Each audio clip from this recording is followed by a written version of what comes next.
demeure enregistré abengisa ba bef tina banda kunae des fois changer via Koli via un grand prêtre via la légende amidja na place naie ba doit respecter ba bloka boya toki ça pena mabe makasi mingi via to na popol ne lonya fali et en sens té tina émission obenga ba sali ba chroniqueur ba yambio obenga bango ba warrior franchement le point en tout cas vie amega kotika moi ba biti de oyo eza moi bien te parce que ING arena ngo oya bomeli pe nzoto ING arena oya bomeli pe nzoto ça la 15 000 ça dit ça dit à quelques jours à concert pas de sold out et l'eau répété mais à Tegara soit à Tegara soit 50 000 billets hippodrome et celui dans combien de jours au premier jour à Tegara soit déjà 17 000 bref si le lopé sold out exacté mais à ça la marde na malembe tala où est ranson à ça la marambunaye qui mia calme sans polémique à Betagari à Grand Paris réussite totale à Robert Adidas Arena Torozalawana ça dit et ça la paix bien où est ça la marambunaye sans polémique sans makelele. Mais il y a vieux Rambo tellement ça dit fallait attika na choc moko boye donc à comment on a fallu na makamone nyoso Kofi a comment on a fallu partout vieux Rambo comment on a fallu ça dit partout et à un moment comme il soulé bah tout quand même à se ressaisir à voilà habiter la place na et puis c'est tout merci Patrick Massidi et maintenant merci monsieur qui n'habite dans ton promo n'habite sur les avriers n'habite merci n'habite ni le sur les avriers mais au moins tonton pour moi Zali. Si des zanga pena tonton pour moi bonga ludia code bonga ludia bonsoir et bienvenue dans live. Merci beaucoup Patrick Massidi merci infiniment na bande ono so bazana panel ce qui est sûr na zui yango en cours na ebite ni lobama ki awa na pesi batuno so mbote particulièrement de konanga Kofax oyo la guerre ya musique et Kabula biso na mati pena surtout pour na moni Kofax tonton promo na pesi yombote Masidi ndeko na Kongo Masidi oui ouais bonsoir tonton promo bonsoir Kofax bonsoir vous avez tonton promo to solo la tout to solo pena tonton promo yoka o comprend pe bandeko merci aloba yo sala moi conclusion pe la bandeko puis ba tout ba question merci beaucoup non c'est une excuse on a appelé un train, ce qui est 30 minutes, c'était pour nous appeler l'occasion, tout apporter, ou tout quoi apporter dans les solos. Pas de souci, problème. Merci, pardon. Tonton promo, guerre la musique et Kabola ngana oti, tu as bandeko. Donc, on a donc, voilà, c'est plus gros chaos. Merci, on est ensemble. Voilà. En tout cas, na sepeli belé, na moni bandeko bazali à tonton promo na Kofax. Et ça l'inga bien parce que moi na woloba on a vu que Toto Promo ça l'intéressait Kofax ça va plan mais sinon on a confiance Toto Promo Gaulois Kofax warrior moi je pense que le retour woloba awa izaka ndeti ngape na sala ka banalise mais au moins ngala zo moi chance style le na zo milieu du village na bi ke woloba po yebani na mingi te oui po pe na za pe corrompi le roi binoté wana na on a kena détail liboso oui na ina kende pe na bongo poto sala musique moi bientôt sur la réalité. Merci de sécuriser. Nado sécuriser. Moi je pense. Les lois comment sécuriser. Les lois na landa toto. Monsieur bani mabende olangai. Bani mabende monsieur. Papa, tika ngana lo makambo ko. Bon, papa stop eta. Tonto pour monga na yebiye banda kala ve na biso na ndenge bandi. Sadi mayele vandi wana ndenge mo pena yo Kofax. Moi je pense que musique et bandi pas faire na falite.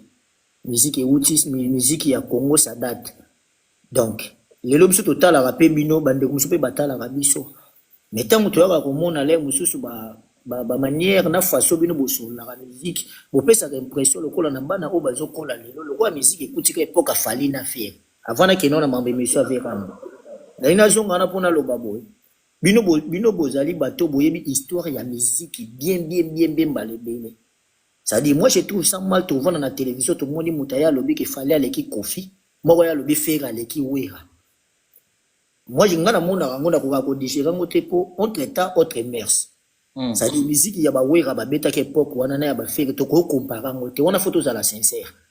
Ça dit faire le lado beta musique so ko beta concert na Angola ba che publicité na internet mo kili mo bimba to moni qui fait ka beta. Alors à l'époque Wera beta bongo ta o beta concert à des bouches l'oreille ne mon avait rambo ko fiolo mide. Vous comprenez? Mais le discours, il y a battu au baye lelo na musique, banti valeur, pour na intérêt na bango bakomi koyebisa biso makambo fo biso toza sincère bango lokola eza ya solo. Or na conscience pe ya bino pe bato bolobaka makambo fere to fali to fabricage to héritier nga nazo milieu du village boyebi ke bokosa.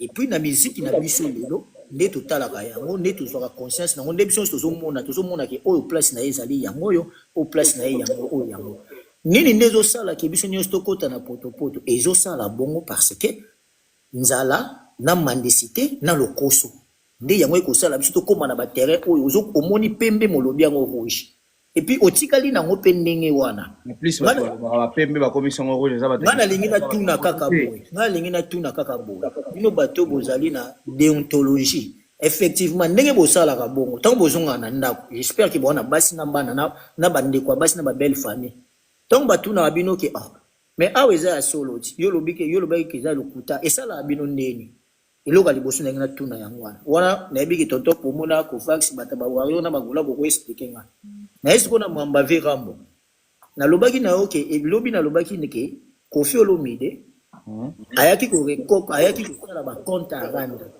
même tonton promo lelo aza na problème na Koffi Olomide parce que ING Arena azosala publicité nango te ana marketing te.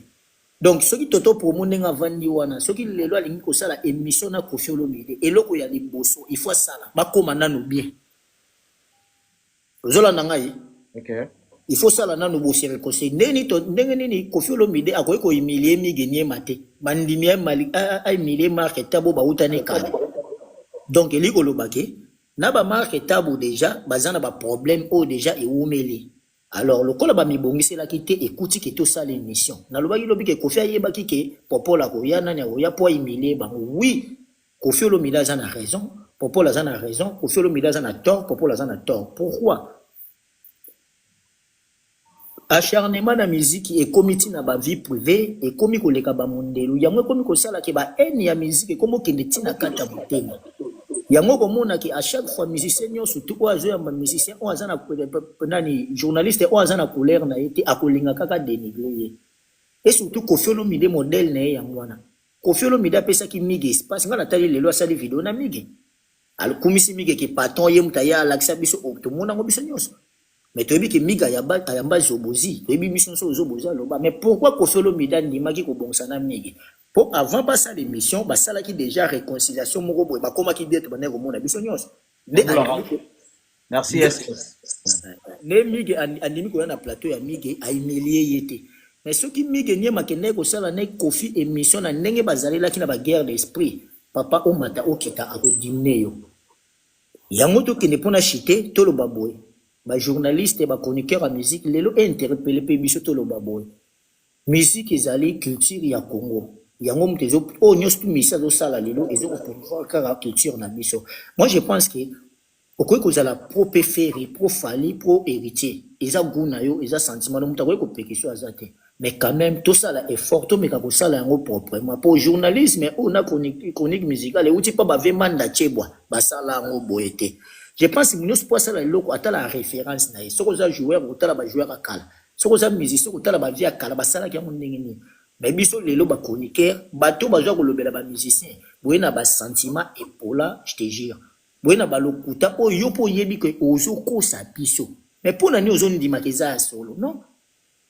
Moi je pense que lelo tous allez interpeller ko lobaki non Koffi Olomide so ka zo beta concert na Poto c'est le Congo qui gagne. Yoko ko na contre campagne te pour ba pesi mbongo te to wera to faire est-ce que ozo sauver critique ozo laisser de bombono donc carrément musique et coach et Koffi pour na ba anti-valeur kala to kuti jibe na wera ba zo swana mais komona jamais fanatique à longo lelo ka mona ka fanatique azo longo na orchestre et puis ba yambie pa ba journaliste komona lili mbui asala ni vocal pas faire asala kerte malongo moni ke tonto pour moi benge na live ba so lango exemple to ko fax to ngai to yo omona kindingu alongwe pa feri alongwa neti nini asalaka nini musala nezalaki nini donc ba musicien ba yebake o tozolona yango tozofuta tangu yo ndimi kindingu afungila ko bato lobi akolongwa ke pa moto mosusu est-ce que kindingu na musique azana c'est un anti-valeur mais bo pesi place moko boy o muta ko yemba ta ko sala vocal est-ce que lobi na histoire ya musique ya Congo to ko bando raconter bana biso ke tozaka na mutu mobo alobaka ba yebya mute ba yebaka muta yemba ka mutabina mutabeta kangonyi mutabeta akida Donc, moi, je pense qu'il y a une cité, il y a des copains malouba, mais on a lobby, on a dit que nous sommes tous surtout interpellés, moi, on a mis surtout la conscience pour nous sauver qui tire. Mais pour la réponse, il y a pas Paul Moupasou, la mono lobby, tout touché, pour nous trouver comment n'est pas pour réagir. Est-ce qu'à réagir dans un vrai moment? Est-ce que réponse n'est c'était le moment pour que à répondre à l'élo? Non, les réponses n'est pas on est fait pénaté pour te dire que ma réponse internet, c'est en internet, mais logiquement parler, ça n'est fait pour assémer ka o ya buka ki makamna to ba tout de suite, dans le sens que toujours les arabes trop tinamité ma alors à un moment donné so mutakutani na yo so ka ko beta o te a olbano ba propos o ko déranger yo. Donc je pense que propos pas yazali ye mo ne ba lo ba ke conséquences corrige mieux que les conseils.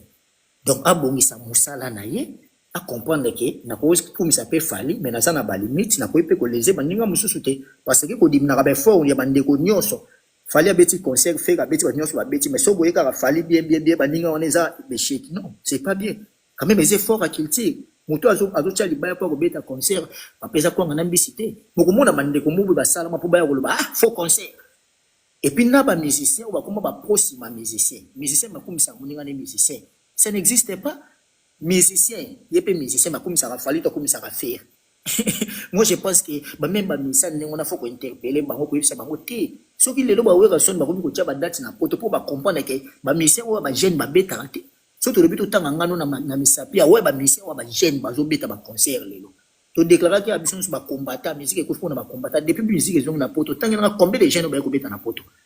Donc, carrément, les jeunes, on a travaillé, on a paressé pour l'année, soit à combien gaulois.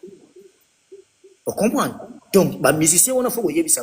Il fallait hériter des petits concerts. Tu as vu que les blancs, il y a miel de son. Alors, vous critiquez concert, on a bon miel à bêtise à Wapi.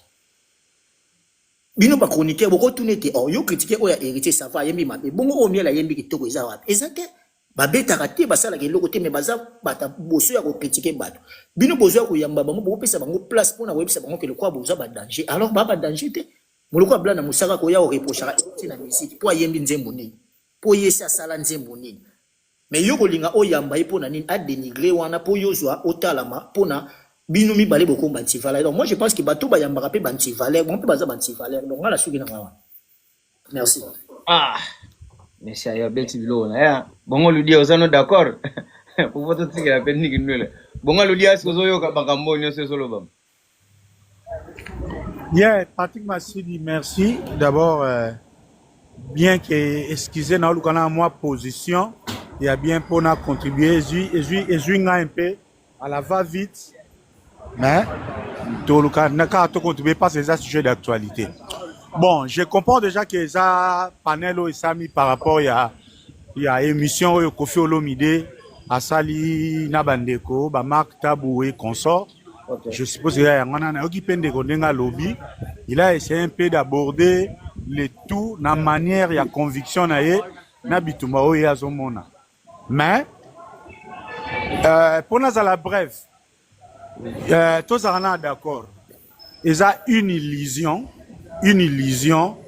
de croire qu'un média peut être neutre. Ça vraiment, c'est une illusion. Parce que dans la ligne éditoriale, il y a tout média. Trop d'annotations sur Al Jazeera et soutenir l'idéologie islamiste. France 24, BBC et soutenir l'idéologie occidentaux. Chaîne ya Poutine et soutenir l'idéologie communiste. Vieux Lukunku, azalaki pire Franco. Manda Chebwa, azalaki fanatique ya Chala Mwana. Wenge Kabwana ki Jibena Wera, Manda Chebwa azalaki pour Jibe, yango bazakari balongwaki bakomaki pour Wera. Donc, croire que, oh, moto yazaka tendance, neutralité za effort. Mais, to bakisa mwandambo okozala pro place moko boye mais faut signifier yango mais nako équipe diversité te yango so na oya po to beta bongo le na Louvanium mais ba reprochaka média position te ba reprochaka journaliste position te ba reprochaka ne journaliste manque ya objectivité manque qui a rationalité, na manque ya objectivité. Na opesa exemple moko clair o na batu ba discutera te. Ngai tonton promo naza parmi ba rare o na lobaka lelo en termes ya ba format ya concert. Artiste o aza na format sur le plan fiche technique, podium, déploiement, son et lumière. Mutu aza nango mieux que Fally Azate. Nga na lobaka ngo. Mutu pe nanu a discuta yango te. Mutu pe nanu a contredisa yango te. Journaliste asala musala selon ba conviction. Soki nga tonton promo na ye koloba ke autotune eza insuffisance ya compétence parce que je crois que na musique na biso rumba eza na 3 éléments: mélodie, ya chanteur na voix na ye, thème na orchestration. Eza 3 éléments.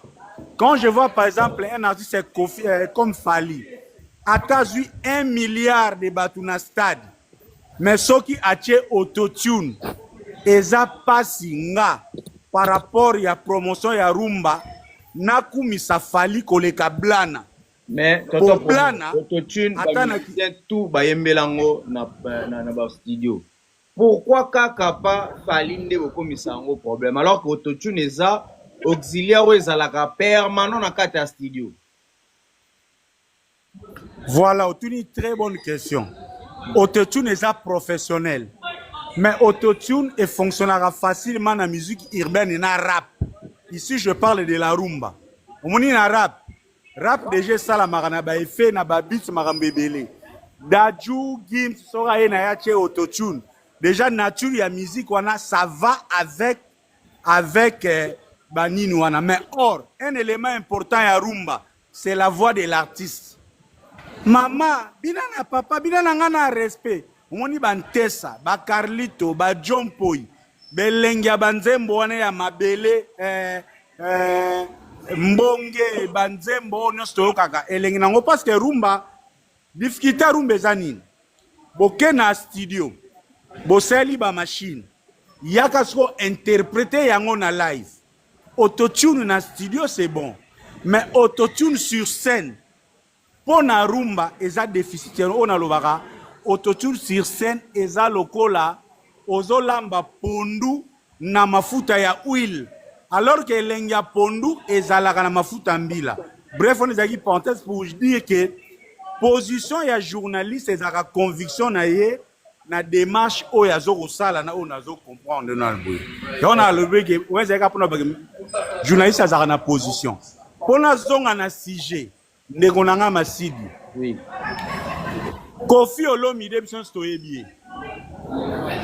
Na ba émission batu oyo ba feza tête na Kofi Olomide na piken o nazana ba na mutu po na ngeza vie bolo abonza kwa na Pole Mukendi. Kofi Olomide azami oyo il faut ba na tilo. Pardon? Na tilo kole pe. Relativement oui. Kofi azami musicien oyo a dépendra na humeur soki aye. Lelo réalité zani émission ba tebe bazolo bango tozo bombango te. Kofi ayaki na émission na état d'esprit ya ko régler ba compte na ba journaliste oyo ye ayebaka bango ba professionnel ba objectif oyo lelo par rapport à guerre à positionnement ba se fija na Fally oyo pona bango ata Kofi lobi asali 15,000 places bakolukaka place soit bakoloba landi Fally donc bayaka kaka pona fa donc eza lokola nini ba l'empire du mal donc baza ba ambassadeur oyo bato et puis eloko ne uti ken penasa loba yango avouer empire du mal eloko oyo e uti banda internet ye Fally a commis ko utiliser média contre tous les artistes. Oyo même Kofax a bandé ko combattre parce qu'on se connaît. Même Kofax a zagi na kombana, il était conscient que Fally a un bon artiste, azana makambu na ye, mais azo sala usage abusif ya média contre les autres artistes. Je peux te poser une question. Malheureusement, il y a raison na ye ou sala à rejoindre peut-être Azalaki Tonton Promo, je peux te habité dans poser une cette question. cité à un moment au cours il y a Moussala Naye. Merci. Merci, on va poser une question. Qu'on fasse les lots à comment quand. Donc bref. Attends, est-ce que je peux... Bref. Tonton Promo, je peux te poser une question. Excusez. Non, si ça c'est là. C'est logo. Et logo est bomi, netinga. Je ne peux pas venir ici net na panel ya Masidio Alandaka. Non courageux en musique. On a combat Kofi. Moi, tonton Promo, je ne peux pas soutenir un musicien oyo azo dénigrer ba journaliste parce que par rapport à la solidarité, il y a corporation. Je suis censé parce que loko eko liba mopasula, eko la Masidi, eko la Pengai. Mais il y a une exception oyo et longola rabiso na solidarité. On soutient dans la corporation un journaliste qui a été professionnel et objectif. N'enge intention, il y a Mopassou les Agui par exemple, à soutenir Rafali, mais tout le monde a Mopassou la pendant la tout, il peut être bien accueilli à Kenarasa à Moussala Nae. Mopassou la Yamba Basindi a contribué à peine à Moussala et à Kofi. Oui. Mais, na émission wana, ça fait un bon bout de temps.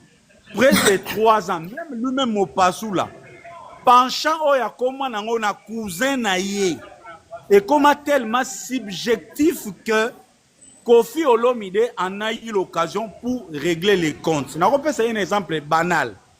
Tozarana Marc Tabou na projet à faire et Adidas Arena. Concert à faire Adidas Arena, c'est un concert local à réaction. Parce que Fali avait fait la trilogie You Arena, Ovo, na ING. Ferrego là est rentré en Europe. Concert Rwanda, c'est vrai, en termes de capacité, et ben qu'on jouait. Mais ça jouait dans le sens, premier concert Ferré à réunir Bafanaye na ba arena. Marc Tabou est venu dans ce concert. Mais Marc Tabou, en sortant de ce concert, à Lingaye Bisabatouke, na concert il y a Ferré, ambiance et Zalagite, que Ferré Salagi autotune. Juste pour préparer les lits pour Fali Ayakoula la très bien. Adi Londolo, n'en parlons pas. Laurent Tendance Lelo peut-être a changé quand il a position. Donc Kofi a fait ça si mais ça le là et là Kofi a se plaigner du jour au jour oyo a eu occasion. Kofi a eu c'est que au moni ngana cause à la mabe. Mais Marc Tabou qui est le fils d'un grand artiste comme Taboulay a comment n'a pas penchant même devant l'objectivité à regarder la réalité. Et émission on a au monde qui n'a pas un peu format. Tout ça quelques jours il y a ING Arena. Massi de taille sur tout ça qui n'a pas place ou ana tout ça 4 au minimum les 30 premières minutes ils la consacrer à ING Arena. Oui, c'est qui est tout. Est-ce que dans une émission promotionnelle on peut remettre en cause capacité il y a aura il y a ba mission à quartier latin. Parce que c'est la question, dans le quartier latin, Bastar Bazalagali sous-souté. Nous sommes à 5 jours à ING Arena. Et ça, pour Moutoyo, Kaposa Yakoya, tout pour Moutoyate. Et Kofi savait que ces 4 journalistes maîtrisables, ce sont les ambassadeurs. Il a fallu Oyo Lelo Azwa ligne bakoma na guerre na bango ya positionnement. Tonton promo. Excusez, non chité. Tonton promo. Non chité.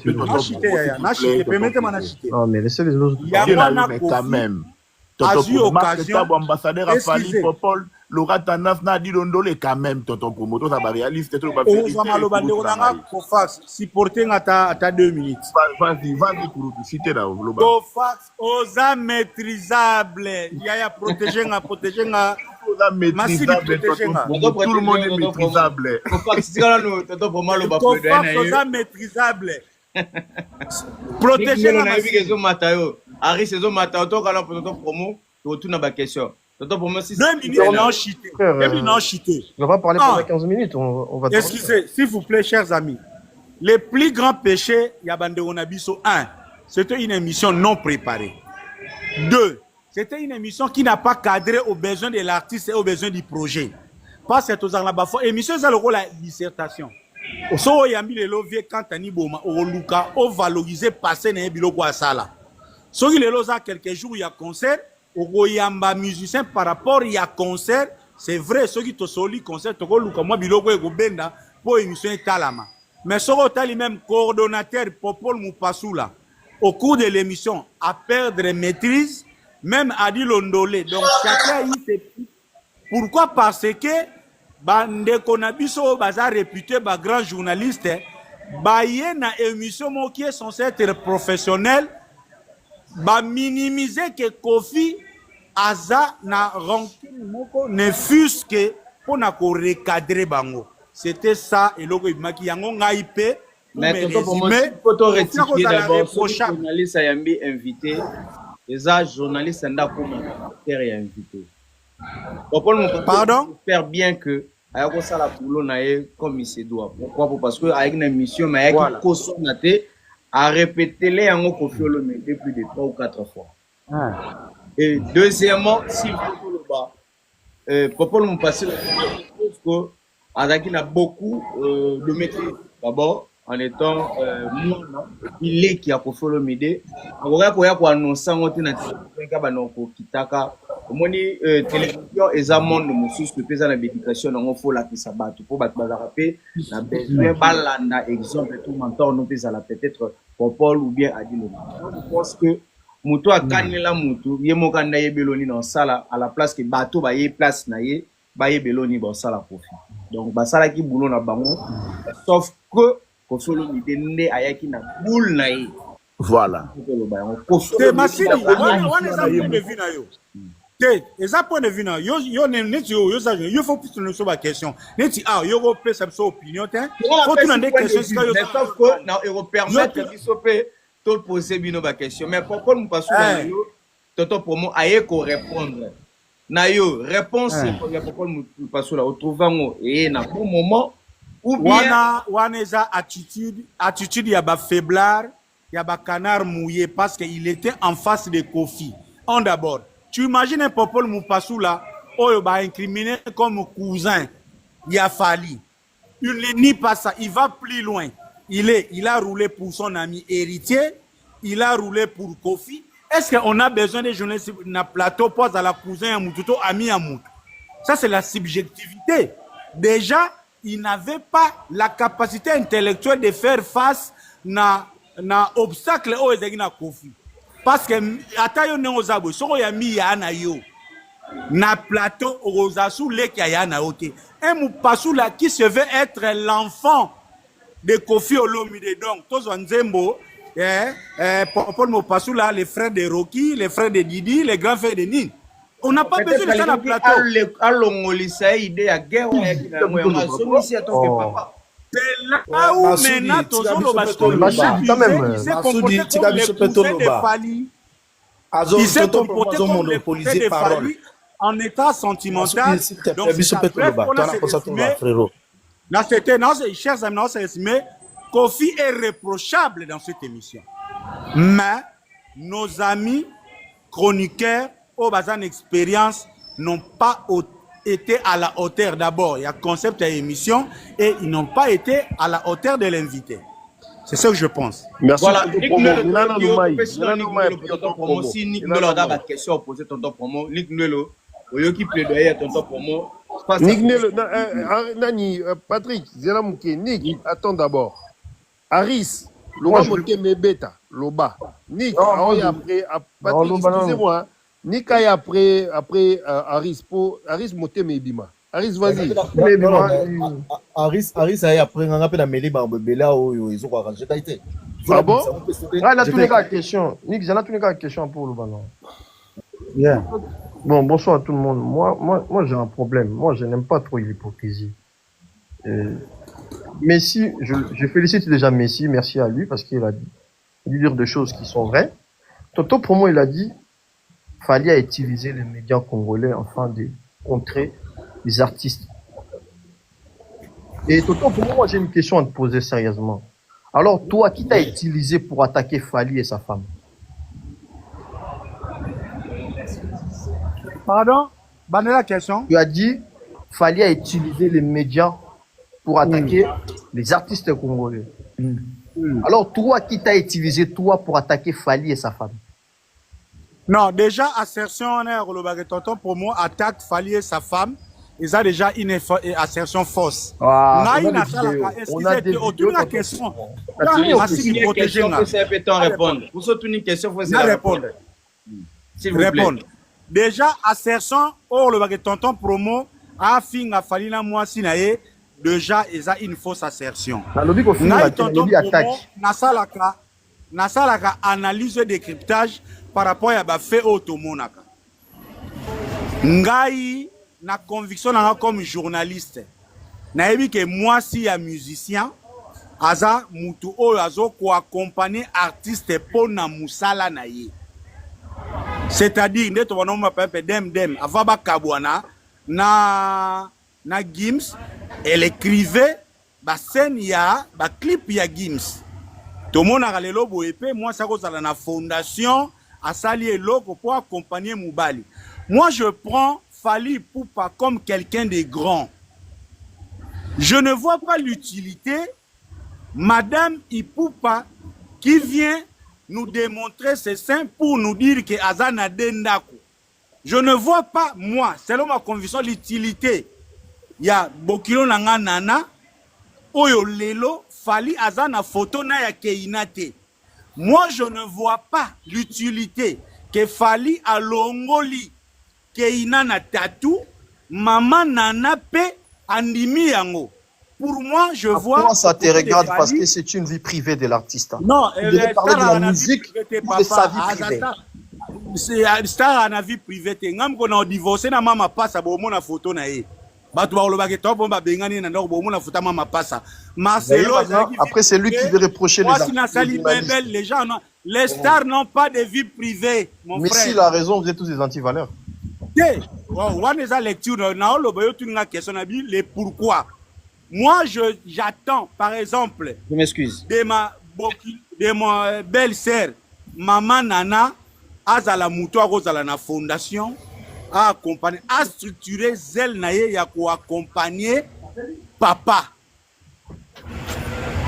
C'est pour ça peut-être na ko zanité za ko fingate, na sala ka décrypter na pe sa conseil, na pe sa conseil, Maman Nana sorozo landanga, na ko dimate moi ça star aye lelo.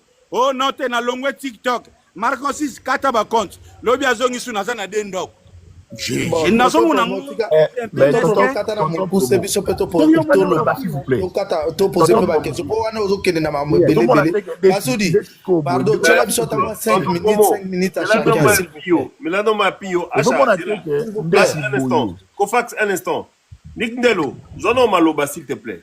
Merci. Laisse-moi diriger cet ami. Oui. En tout cas, bonsoir à tous, bonsoir tout le monde. Bon, d'entrée de jeu, je vais répondre à la question sur le fait que est-ce que Popol aurait dû répondre ou pas.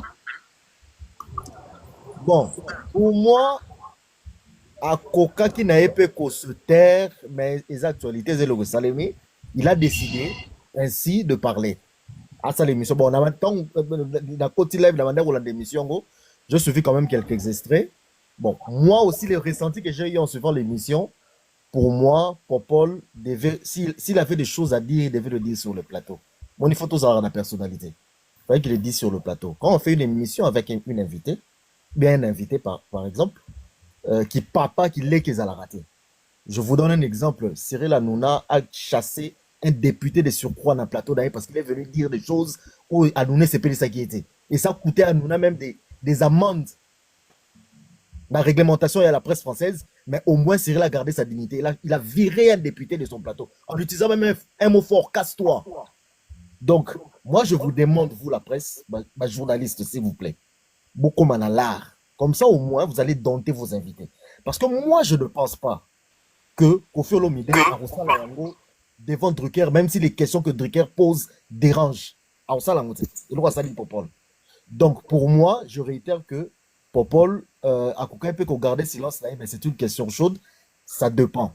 Pour moi, si on me pose la question à moi, je pouvais le conseiller, le dire, Noko Batelakina. Mais il a décidé de s'ouvrir, de parler, et Zachou Anaya Sali, bon, je ne peux pas le juger par rapport à ça.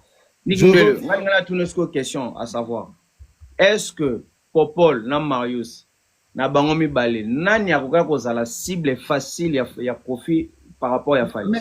Mais Massidi, moi, je suis depuis hier, hein, l'hypocrisie dans ce analyse, bon, cette hypocrisie, tout bien, ce partialisme-là, ou le mutisme-là, il y a bateau, il y a bateau, il y a attribué pour Paul Babylon au Moroboye. Moi, en tout cas, ça m'exaspère. Ngaïda Yinayeba, à quel moment le journaliste ou bien un chroniqueur doit se taire, ne pas donner un avis par rapport à l'Ikamorobo? Ce qui a vu, on est favorable de Kofi. Kofi, c'est un grand, il doit être sportif à encaisser. Et quand tu encaisses, ce n'est pas en nous présentant une émission exécrable, une émission immonde, lobby. La preuve, depuis hier, je ne cesse de vous dire que nous passons des temps et des temps à parler des dérapages, alors que lorsqu'on se présente face à la presse, na événement moza d'envergure net ING Arena au Kofi Robeta, qui du reste to yebina on coûte sur babillet sili, on ne retient que des dérapages qu'il y a eu sur le plateau. Est-ce que vraiment Popol, en tout cas pour moi, Popol n'a rien perdu, c'est Kofi qui a beaucoup perdu. Parce que après l'émission là, pour Nangaï, s'il a estimé que Popol il défend Fali, lorsqu'il a eu la liste des babatoyers aux enfants Nambango, il aurait dû dire à Tamtam, à Neo Tamtam, avec tout le respect que je te dois, Batunyon so elinga oyo, na préférera bangote. Je préfère, na sala émission, na batoyo, na zaralès, na bango. A Bengi, moi na mayo, Moussousso, comment il s'appelle, notre ami du Congo central là. Jazz, a Bengi Jazz, comme Aza en odeur de sainteté na Miguel. A Bengi Miguel, a Bengi Batunyon so, Basalarana, et bien, bah ça l'émission. Pourquoi il devait se mouiller dans ce sens-là? Moi, en tout cas, moi, vraiment, je n'ai pas compris le sens de cette émission. Si il a d'accord répondre des questions. Non, les questions des analyses, les questions des. Alors, promo fois la biso tout loba. Ada na monopole la parole, s'il vous plaît. Que nous allons à 1 minute et demie à répondre des questions parce qu'il a soulevé une très bonne question. Non, Toto promo yo pèse là. Question qui a lobby. En otage. Pardon. Aligné plus à éclairer place au Non, Massi, sérieux.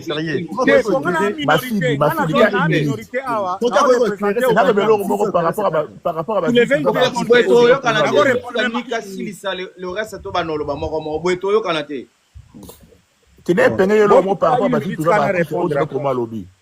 En parlant à Massi pour faire artiste. Non, si dans tes confats. Mais c'est pas une question, laissez Nick terminer. Nick Assili ça pour que à éclairer lanterne noire.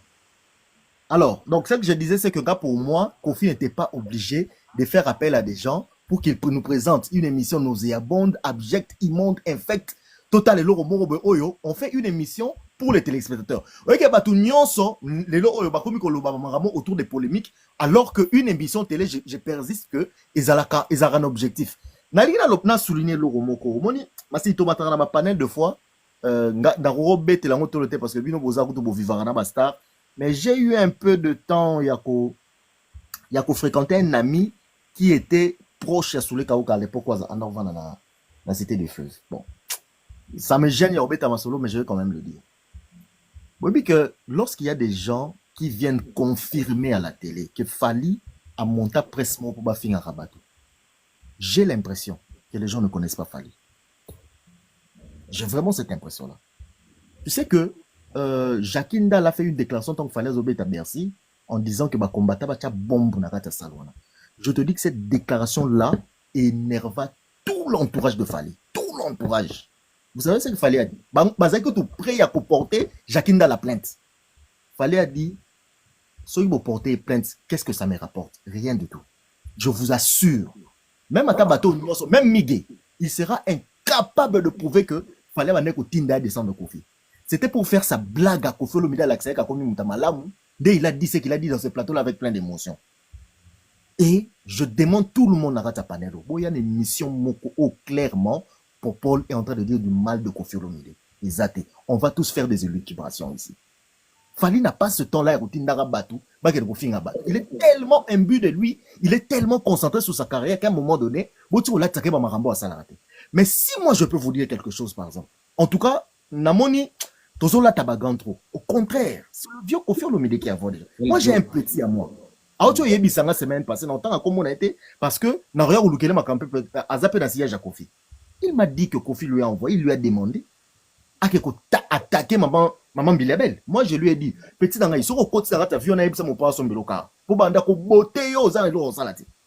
Niki keba kokoma pe omoni nde tozana komi pena ko pesa tendance to beto tindi. Non, n'a pas cette tendance, n'a pas cette tendance. Au moins, Massidi, c'est à force d'avoir peur des choses, la vérité. À force d'avoir peur de dire des choses, il y a un autre comme la société, moi, comme déréglée. Nous avons une société déréglée. Parce que là, il y a un journaliste. Autrement, je peur pour votre profession, Massidi. Même à ta jour, tu peux te retrouver devant Kofi Boy, il est de mauvaise humeur, retourner des questions, potable, Abadi peut attaquer le roi blague. Non mais justement, ce qui s'est passé hier, hein, entre vous, il faut bosser la corporation mais vous devriez être solidaire à votre frère, à vos frères au Bazari na plateau, au bas subir Eloro et les Kanaki.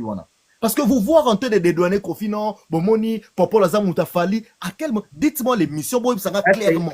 Est-ce que les journalistes ont à lobby, à dédouaner Kofi, bien Non, parce que depuis hier, je vois des gens qui montent, même hier, j'étais très mal à l'aise dans le panel, je suis resté très mal à l'aise parce que je me disais, est-ce que Congolais peut être sérieux?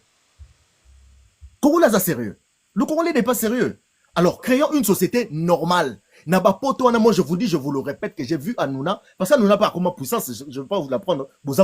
Bien. Virez quelqu'un de son plateau. Parce que le maramo est un avec au fil de plateau.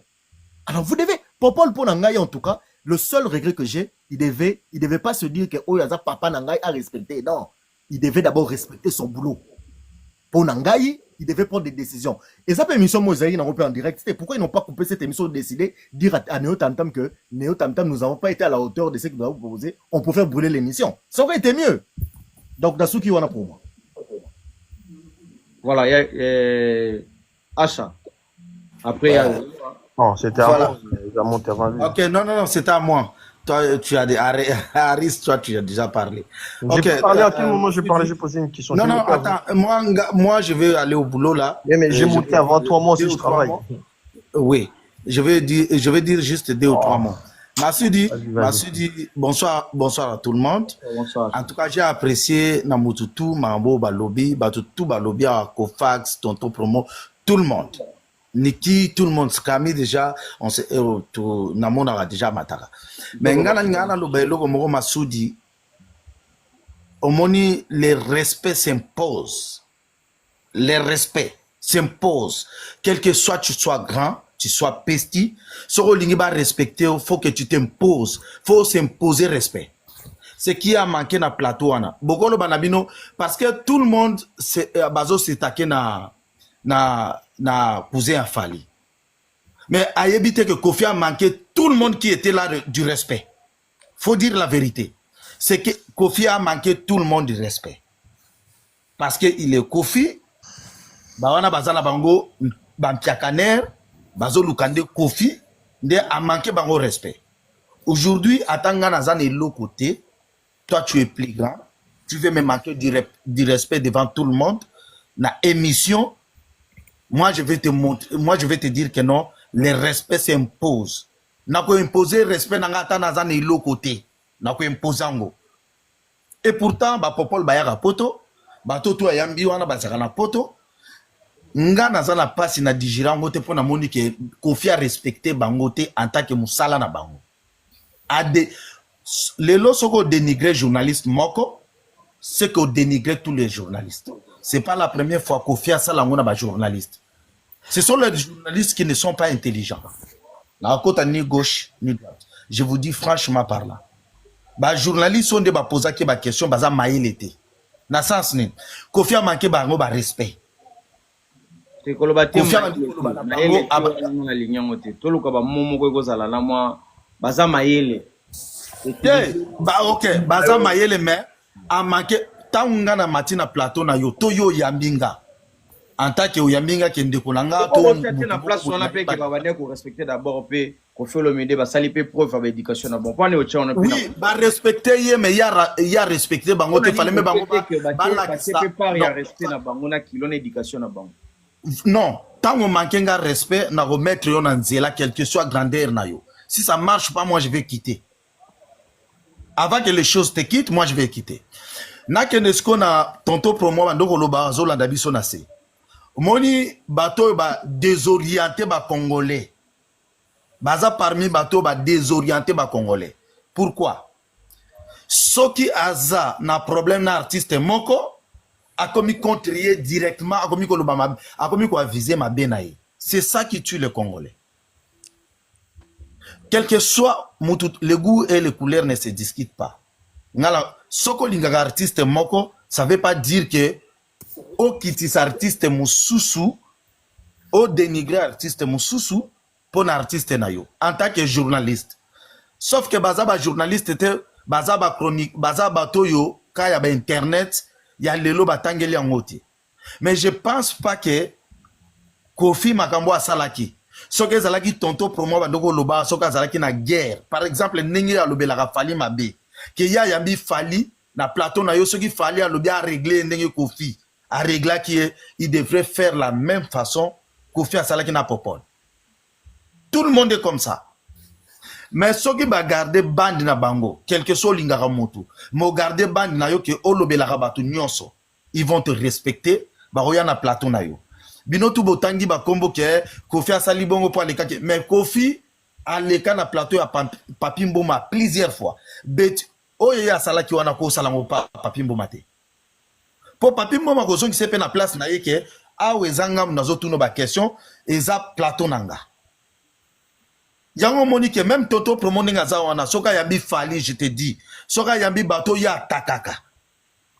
E ko zala kaka ndenge basali Popol. Ndenge bakosala ye parce que bango baloni na mitu ya batu ba désorienter peuple congolais ba désorienter ba fanatique baza parmi bato ba désorienter batu je te jure parce que toi tu parles de Ferré tu vois que fali faut qu'il ça fali faut matafere faut bimisa ba parce que na vie ya lelo mututu azalaka na ba côté ezandre mututu 100% bon azate yana mutu mususu aza côté moko 60% ya bon mais aza na ba faillite tout le monde mais bango ba profitera na faillite na yo ateza 10% ala kisango ke no 90% au sali wana za rien ba ya ko mata te ba kize pena Popol te pona ba propos ya Kofi alingaki juste à rendre ala kisa mutema mabe oyo mabe nyonso mutema a se vider makambo ya fali pa Popol. Kofi n'a pas dit directement alingaki a sacrifier Popol pour na fali. Ezalaki bandoko loba na Popol te. Soko landi émission wana bien en tant qu'un intellectuel na ndenge nanga tout le monde te. Ngana monaki Kofi s'adresser directement à Fali. Pour dire à Popol que c'est le message que je te donne. Et les capas na yo pour comme là cousin na yo ba contre rendre yena Fali nde l'équipe a cousin na ye Popol a assumé kaka yango mais ngana mona kisko côté Popol akitaki moi muke erreur ya Popol ezalaki nini en tant que journaliste ceux qui ba manquer au respect na plateau faut zongi sa mutu wana quel que soit papa na yo to maman na yo toi tu fais ton travail Masudi yo ndongo sana so yambi Masidi so yambi papa na yo kena musala na yo abandi ko yebiso ba propos yo nanya yebisa ki Popol okozongi se papa aweza musala okobenge kutu papa to yebise monsieur Kofi Olomide moi j'ai fait mon travail ozongi si na nzela na ye oyebisi ke oyo yo zolo bawana ezana soko zana ba problème à rendre na tel nga wa dozo sala musala nanga on atangé la classe to o nga la salaka merci beaucoup mais pour citer na web sabande ko na biso ke makambo Kofi asali na Popol faut être ba misusu ba tonto promo ba bev ba to ba lobela ka ba artiste faut être bino ke bozonga na kibomutu bo soutenir musique que vous soutenir ba individu les individus vont passer ba musicien nyonso congolais ba koleka mais yo musala na yo passion na yo ko tikala okosala ngona ba inosbi il allait dormir ba ko bota malelo faut que tu ba parti pris wana pour aider bino à la longue bo sala musala na bango en tout cas na tikeli bandinga musuba loba merci ouais donc Aris après Aris il y a Yolo lobby Aris ok Masilinga na lobité banana zaki na live.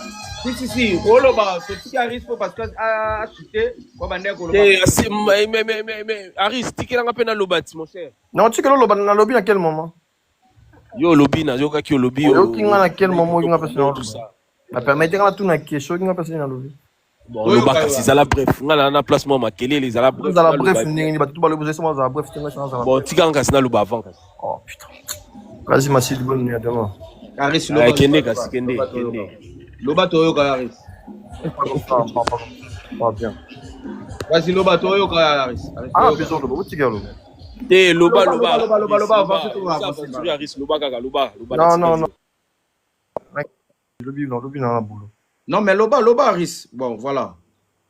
Ah loba na lobby dans la boulot papa. Ya le Tokyo. Bele bol kamudini loba. Ah. Papa ouais parce que ouais la loba bon surtout loba ya loba. Keba na yo kanti ke yo mo mdoza na boulot ni nango wana. Keba na yo loba Aris loba ya loba priyo loba. Keba na yo moko ke bisanga nya so. Keba na yo Aris loba mamozo loba papa loba toleka. Bon bref, de toute façon moi je vais pas dire longtemps. Bon, Massy, on a toujours une question. Pourquoi tant on dit qu'il y a Loba? Vous n'avez pas catégoriser directement. Mais ni de plus na côté passion que à Loba réalité surtout ceux qui ça n'a tout le temps. N'importe quoi pour moi il y a place surtout Loba tout ça. C'est là s'il vous plaît tout une question. Donc Messi Zoloba. Na bisa ki bango mi balena Messi baza lokwa ba faux neuf na neuf.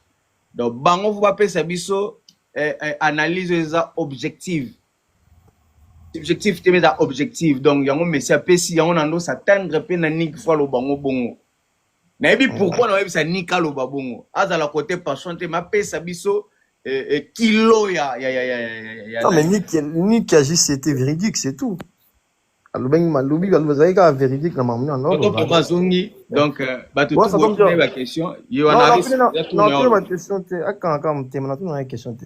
En fait, le problème, c'est que se passe avec les chroniqueurs ou les journalistes, comme les animateurs télé. Le problème de la Bino, c'est que parmi Bino, il y a trop des antivaleurs. Oui, ça dit que même si bah monsieur bazar ça me sala bien, mutumura à mon abonga on se va pareil. On tout va avoir il suffit de comprendre. C'est bien aujourd'hui de traiter, de dire que non, fallait créer des journalistes, moi bazara pour finga batou. Attendez, ce qu'on va finga fallait créer par qui? Bah kako ça m'emballe au coup tabela biso ba bisa biso ba ça créé par qui? Pourquoi chaque fois que bateau moko bazolo ba pete bazolo ba makambo moko pour fali baza créé par Fali tindi bango par Fali ou bien soit empire du mal mais bateau ba ka ko finga Fali sko baza créé par qui? Je prends un exemple aujourd'hui la chronique congolaise, il suffit d'aller patrouiller, tu verras ça. Il s'appelle journaliste parce qu'à une télévision, à une moins écran micro na chewana à lobby bengi journaliste. Je vais donner un exemple. Massidi, tu n'as peut-être pas été consulté ou appelé par Kofi Olomide pour ça la promotion de musique à Kofi. Il y a concert à Kofi Olomide. C'est un exemple. On a vu que ça a confirmé. Mais Massidi. Ok, d'accord. D'autres peut-être parce qu'ils ont bon côté, mais tout le monde bango te place avec ça la contre-campagne à Kofi. C'est ça un journaliste. A un bon côté, après il a quoi naï. On continue ma campagne. Mais par contre, tu prends un exemple. Tu prends un monsieur comme Toto Promo, il vient faire le contre-campagne. À chaque fois, soit il va faire pour Fali, soit cette fois-ci, lesquels il a coûté ça la peau à Kofi. Mais c'est lui qui monte dans un panel pour traiter des autres et des anti-valeurs. Mais attendez. C'est l'hôpital qui fout de la charité ou c'est comment? Oh, yo moko ça makambu moko pire que bango. Mais yo zo mata peut expliquer pour yo ça va leçon de morale. Et quand ton l'aura peut-on le à Kofi na nzebo moko fa mba le gona potinaliste na va occuper via moninga. Yo na kombi liboso ya ndaku na yote, mais c'est toi yo ngisa moninga. Attention, peut-être porte ndaku na sanitaire. Oh. Mais attends, c'est quoi ça? Ce qui lelo non, le respect, ça s'impose. Bah, on pose un respect, nous collons les camboutés. respect bapozaka yango déjà avant po mokolo bokutana na moto wana amanke au respect te. Masili oza peut-être na façon na moko otambolelaka, oza peut-être na ba place moko mitia oyebi qui tu es. Ils ont permettre mutu mota ya peut-être pas Masili pas manquer Masili respect. Donc ça veut dire que Masili ici déjà en posant respect na musika okutana ete aza déjà na place moko mitia. Mais le problème vient d'où? Ceux qui le bolingi corporation et la presse, ils ont la peine bien respecter dans le milieu congolais. Parce que je vois que Nick aussi fait partie, toi aussi tu fais partie. Va falloir que Bob Banana nous colons dans microbe besoin on a kati ya famille na bino presse. Bob Banana colons dans microbe wana. Parce que lorsqu'on touche à la famille des artistes, on a artistes dans la vie privée que na ebisa bino bon.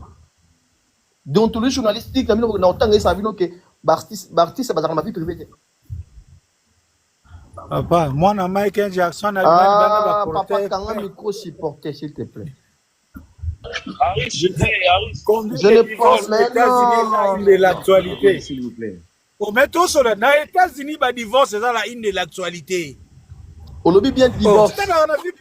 On lobby divorce, là on parle pas de divorce ici. Mais sur les locaux, comme Masidi, Bengani Onanda, Kuyaya, Toko Lobela Yo, Po Yebani. Parce que les leaders d'opinion font rêver. Il y a un mystère derrière eux. On veut savoir de tout.